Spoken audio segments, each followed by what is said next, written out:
समय की बात है, हिमालय की गोद में एक छोटा सा शांत गांव बसा हुआ था जिसका नाम रोशन नगर था। ये गांव अपनी हरी भरी घाटियों, बहती नदियों और फलदार पेड़ों के लिए मशहूर था। यहाँ के लोग सीधे साधे और मेहनती थे और उनका जीवन प्रकृति से जुड़ा हुआ था। गांव के बीचों बीच एक पुराना बरगद का पेड़ था जिसकी शाखाएं दूर दूर तक फैली हुई थीं। ये पेड़ गांव वालों के लिए सिर्फ एक पेड़ नहीं बल्कि एक बुजुर्ग का दर्जा रखता था। गांव के बड़े बुजुर्ग इसकी छांव में बैठकर नौजवानों को पुरानी कहानियां सुनाते और बच्चे इसकी डालियों पर झूले झूलते थे। उसी गांव में अहमद नाम का एक नौजवान रहता था जिसके दिल में शहर जाकर बड़ा आदमी बनने का सपना था।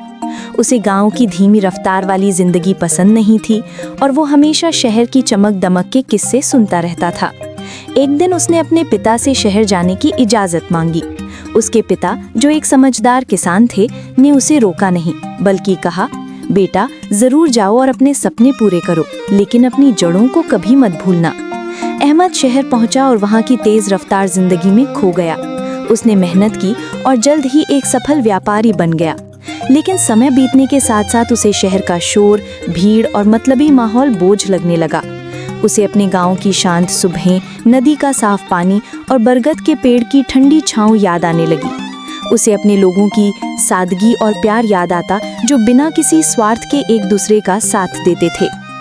कई साल बाद जब अहमद अपने गांव वापस आया तो उसने देखा कि गांव में बहुत कुछ बदल गया था। कच्चे मकान पक्के हो गए थे और कुछ नई दुकानें भी खुल गई थीं। लेकिन गांव की आत्मा आज भी वही थी। बरगद का पेड़ उसी तरह शान से खड़ा था और लोग आज भी उसी तरह प्यार और अपनेपन से मिलते थे। अहमद ने गांव वापस आकर महसूस किया कि असली सुकून और खुशी शहर की ऊंची ऊंची इमारतों में नहीं बल्कि अपने लोगों और अपनी मिट्टी से जुड़े रहने में है। उसने गांव में एक छोटा सा स्कूल और एक डिस्पेंसरी खोली। उसने नौजवानों को नए जमाने के हुनर सिखाए ताकि उन्हें रोजगार के लिए शहर न जाना पड़े। गांव वाले उसके इस कदम से बहुत खुश हुए और सबने मिलकर उसका साथ दिया।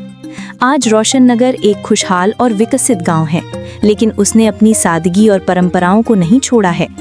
और बरगद का बूढ़ा पेड़ आज भी अपनी छांव में नई पीढ़ियों को प्यार, एकता और अपनी जड़ों से जुड़े रहने का सबक दे रहा है।